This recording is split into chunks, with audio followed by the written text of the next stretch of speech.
Good morning to everybody. Telangana మరియు ఆంధ్రప్రదేశ్లో ఎవరైతే గ్రూప్ 2 గ్రూప్ 1 ప్రిపేర్ అవుతున్నారో వారిని ఉద్దేశించి మనం సోషియాలజీ సబ్జెక్టు పైన చిన్న చిన్న వీడియోస్ చేసి మీకు అవేర్నెస్ పెంపొందించడానికి ప్రయత్నం చేస్తున్నాం. ఆ నేపథ్యంలోనే సమాజ శాస్త్రం యొక్క బ్యాక్గ్రౌండ్ గురించి తెలుసుకోవాలి.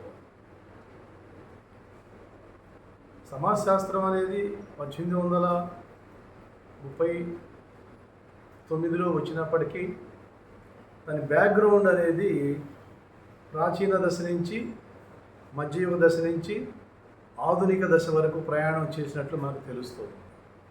అంటే ఒక శాస్త్రంగా మాత్రం రాలేదు, కానీ సామాజిక దృక్కోణంలోనే ఆలోచనలన్నీ ప్రారంభమైనాయి.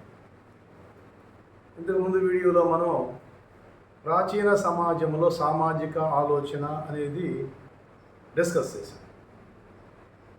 ఇక్కడ వచ్చేసరికి మనకి సోషియాలజీ ఆవిర్భవించడానికి ప్రధానమైనటువంటి అంశాలు రెండు ఉన్నాయి.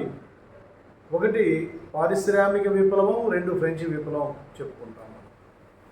ఈ పారిశ్రామిక విప్లవం, ఫ్రెంచ్ విప్లవం రావడానికి ముందు దారితీసిన పరిస్థితులను మనం పరిశీలించినట్లయితే ప్రాచీన దశ నుంచి మధ్యయుగంలోకి వస్తున్నప్పుడు రెనైజాన్స్ అంటే సాంస్కృతిక పునర్జీవనము అనేది జరిగింది.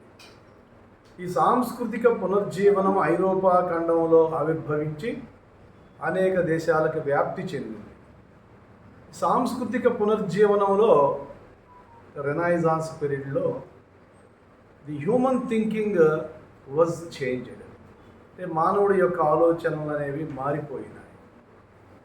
మానవుడు సైంటిఫిక్గా రేషనల్గా థింక్ చేసేటువంటి యొక్క విధానం మనకి రెనైజాన్స్ నుంచే వచ్చింది. రెనైజాన్స్ అనేది మనకి లిటరేచర్లో వచ్చింది, ఆర్ట్లో వచ్చింది, ఆర్కిటెక్చర్లో వచ్చింది, అదేవిధంగా ఇన్వెన్షన్స్లో కూడా వచ్చింది. ఒక సైంటిఫిక్ థింకింగ్ అనేది ఆరిజిన్ కావడానికి రెనైజాన్స్ బాగా దోహదపడింది. అంటే మొద్దుగా ఆలోచించేటువంటి మానవుడు హేతుబద్ధంగా ఆలోచించడం బిగిన్ చేశాడు. అయితే ఈ కాలంలో సోషియాలజీని పుష్ చేసినటువంటి అంశాలు మనం తీసుకున్నట్లయితే ముఖ్యంగా కూడా మధ్యయుగంలో అంటే పారిశ్రామిక విప్లవానికి ముందు, ఫ్రెంచి విప్లవానికి ముందు సమాజ శాస్త్రాన్ని పుష్ చేసినటువంటి ఒక ప్రధానమైన అంశాన్ని ఏంటంటే ఫ్యూడల్ సిస్టమ్. ఈ ఫ్యూడల్ సిస్టమ్ గురించి ఈ వీడియోలో మాట్లాడదలుచుకున్నాను. If you want to know deeply what is sociology, you should aware almost all this feudal system, capitalism, socialism, mercantilism, colonialism, ఇవన్నీ కూడా మనం తెలుసుకోవాలి.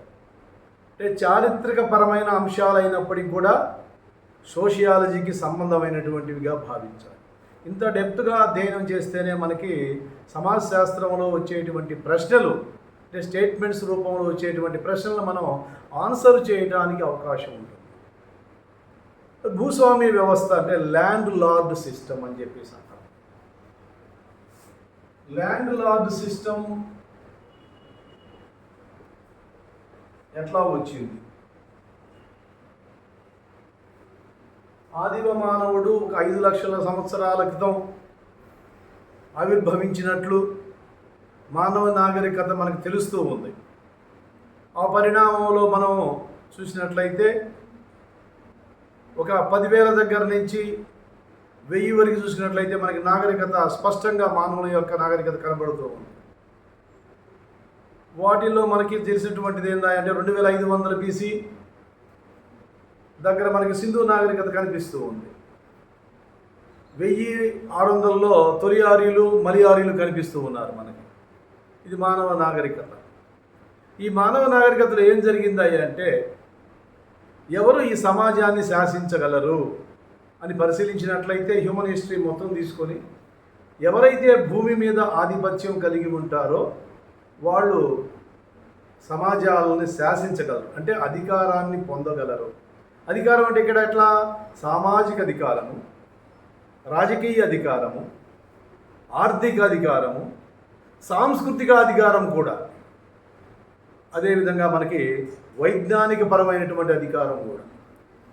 ఇన్ని రకాలైనటువంటి అథారిటీస్ అన్నీ కూడా మనకి ల్యాండ్ లార్డ్స్ చేతిలోనే ఉన్నాయి. ల్యాండ్ లార్డ్స్ ఎట్లా వచ్చారు? మానవ నాగరికతలో బలవంతుడు భూమిని ఆక్యుపై చేసుకున్నాడు, బలహీనులు ఆ భూమిలో కూలీలుగా, కర్షకులుగా, కార్మికులుగా పనిచేస్తూ ఉన్నారు. ఎవరైతే బలంగా ఉండి భూమిని ఆక్యుపై చేసుకున్నారో వాళ్ళు శాసించడం మొదలుపెట్టారు.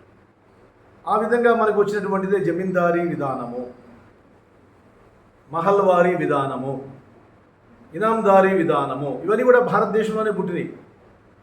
ఇంకా ప్రపంచ దేశాల్లో కూడా ఇవి ఉన్నాయి. ప్రపంచ దేశాల్లో ఐరోపా ఖండంలో మీకు ఆఫ్రికా, అమెరికా చూసినట్లయితే ల్యాండ్ లార్డ్ సిస్టమ్ స్పష్టంగా ఉంది. ఇప్పుడు మనం చూస్తున్నాం, దాన్నే మనం ఇప్పుడు పోల్చుకొని అన్వయించుకోవచ్చు.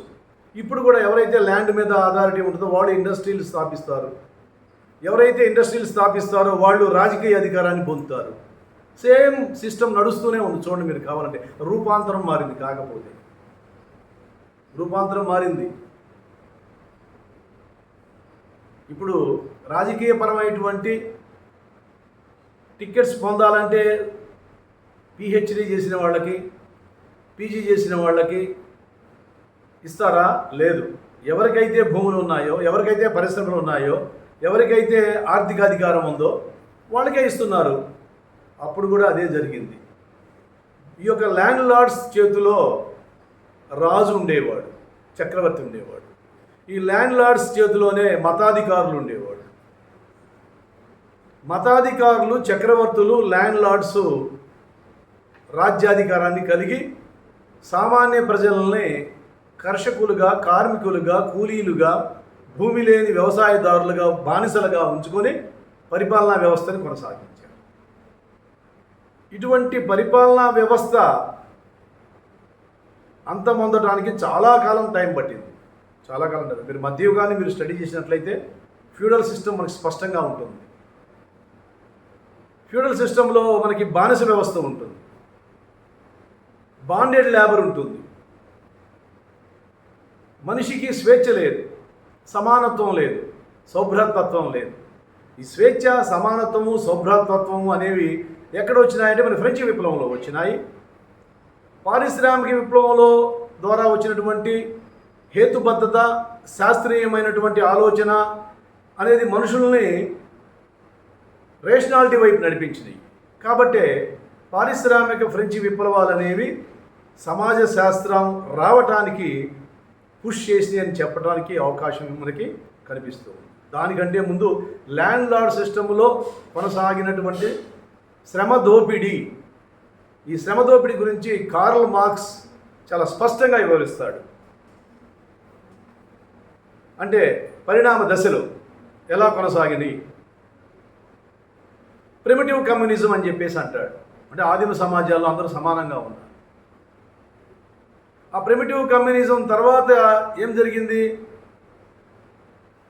బలవంతుడు బలహీనుడు పక్కకు నెట్టి భూమి మీద ఆధిపత్యం సంపాదించారు. భూస్వామ్య వ్యవస్థ వచ్చింది. ఈ భూస్వామ్య వ్యవస్థ ఆ తర్వాత ఎలా మారింది? భూస్వామ్య వ్యవస్థలో వచ్చినటువంటి మిగుల్ని పట్టణాలకు తరలి వెళ్ళి ఫ్యాక్టరీలు స్థాపించి పెట్టుబడిదారీ విధానంగా మార్చారు. ఈ పెట్టుబడిదారీ విధానంలో వచ్చినటువంటి సంఘర్షణ మళ్ళీ కమ్యూనిజానికి దారితీసింది. ఇక్కడ ప్రిమిటివ్ కమ్యూనిజం అని చెప్పేసి అంటాం. నేను ఎందుకు చెప్తున్నానంటే ఒక భూస్వామ్య వ్యవస్థ అనేది ముఖ్యంగా కూడా సమాజ శాస్త్రాన్ని పుష్ చేయడానికి బాగా దోహదపడింది. ఫర్దర్ క్లాసుల్లో ఒక్కొక్క అంశాన్ని తీసుకొని మనం క్లియర్గా చర్చిద్దాం. Thank you very much.